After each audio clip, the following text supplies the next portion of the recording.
Ito ang ating mga ingredients. Chili con carne powder, bawang, sibuyas, at bell pepper. At Bolognese traditional is tomato sauce. At mag-uumpisa na tayo ating lilinisin ang ating mga ingredients.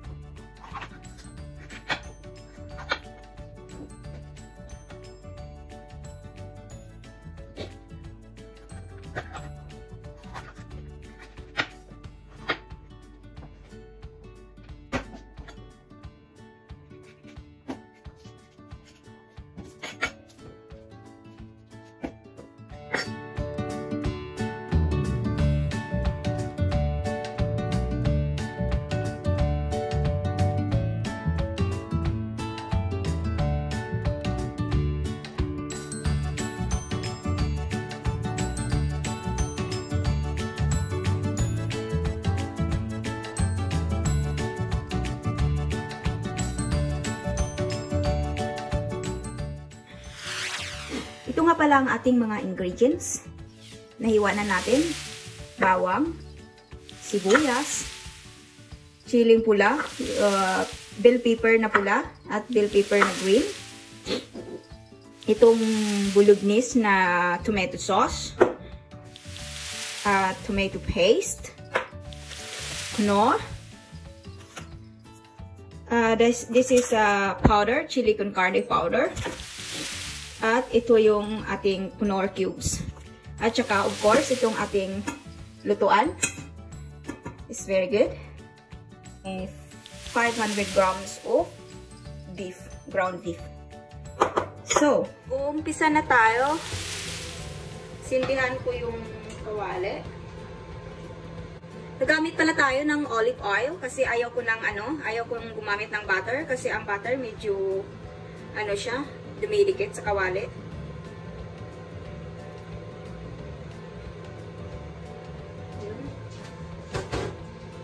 Hintayin natin uminit ang oil. Ang kawali ay uminit na. Unahin natin ang sibuyas.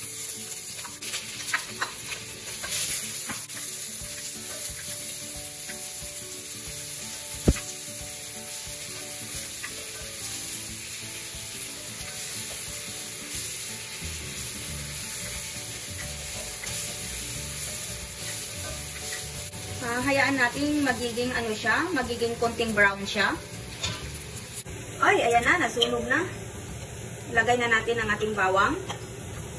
Kasi yung sibuyas natin medyo sunog na.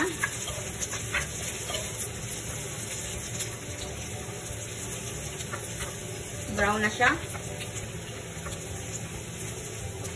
Hintayin lang natin na ang bawang ay magkaroon din ng kulay katulad ng ating sibuyas. Tapos, isusunod na natin ang baboy. Yung ground beef. Yung giniling na baka.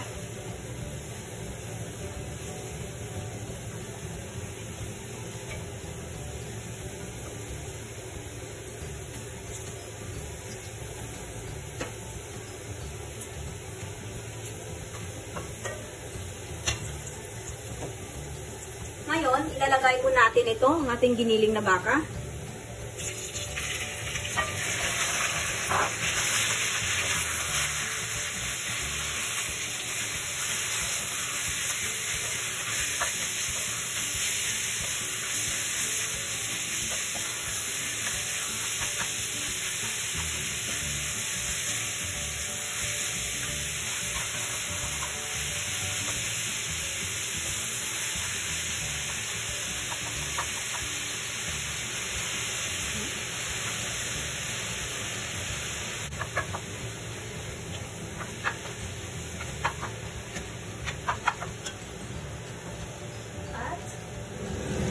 Add natin ang knorr cubes.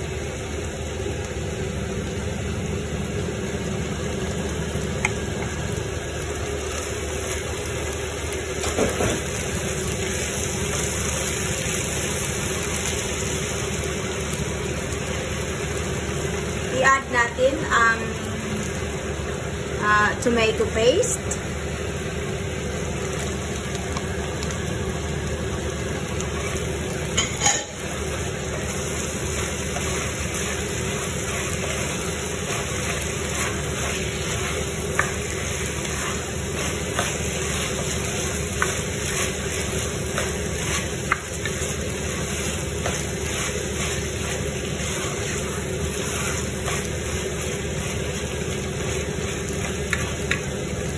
Lagyan natin ng isang basong tubig.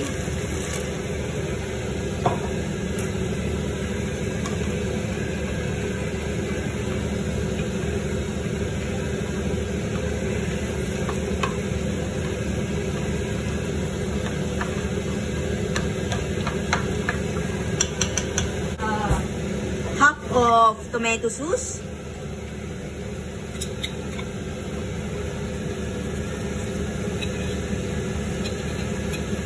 Para hindi masyadong maasim kasi mayroon na tayong ina-add na tomato sauce. Half lang.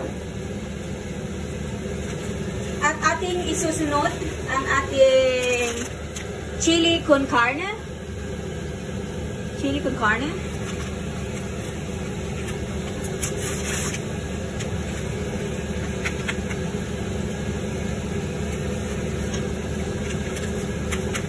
Chili con carne powder.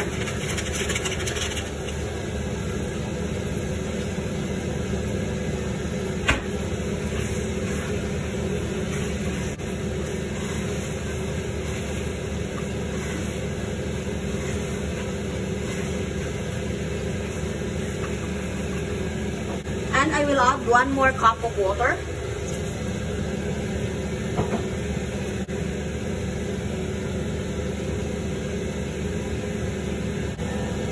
Yan.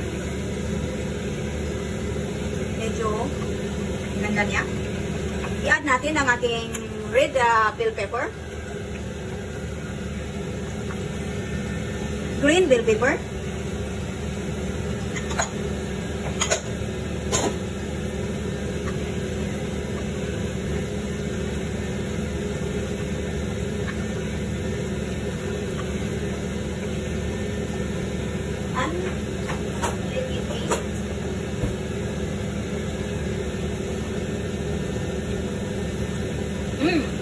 We don't need to put salt on this, guys, because it's already tastes very good. It's very yummy. So I guess I need to add more water. I will add 1 cup of water more.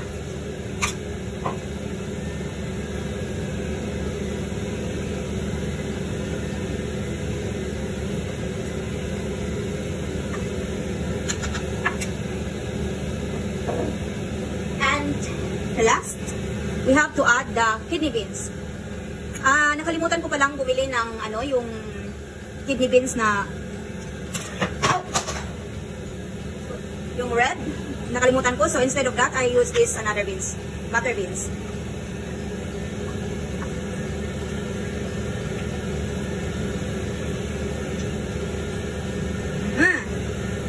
It looks so yummy. And para magiging yung natin, lagyan natin ng chili. Sinong mahilig sa chili?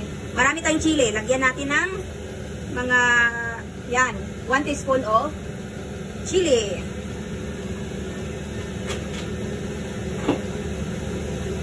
At haluin natin para dissolve ang chili.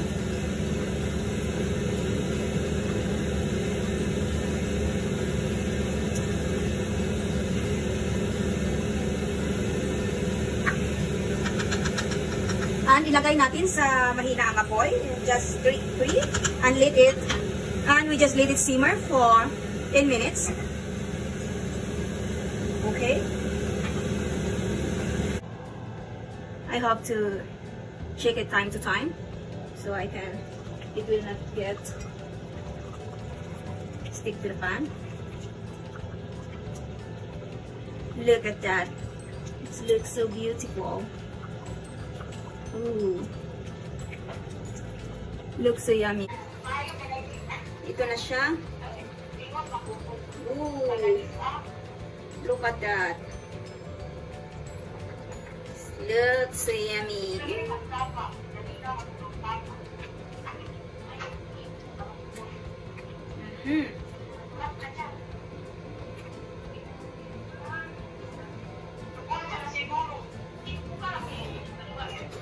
Titikman natin ulit.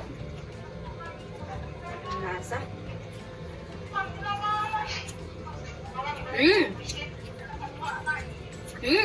Super sarap. Ang sarap. Perfect. Hayaan muna natin kumulo in another 10 minutes so it will be ready. Ito na. Ayan na. Atin ang i-check. Kung ano na ang salt. Ay, hot.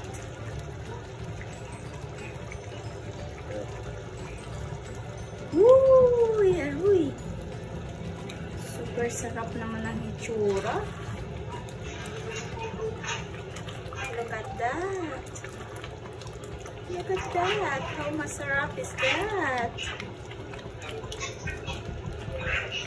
Super sarap ng itsura.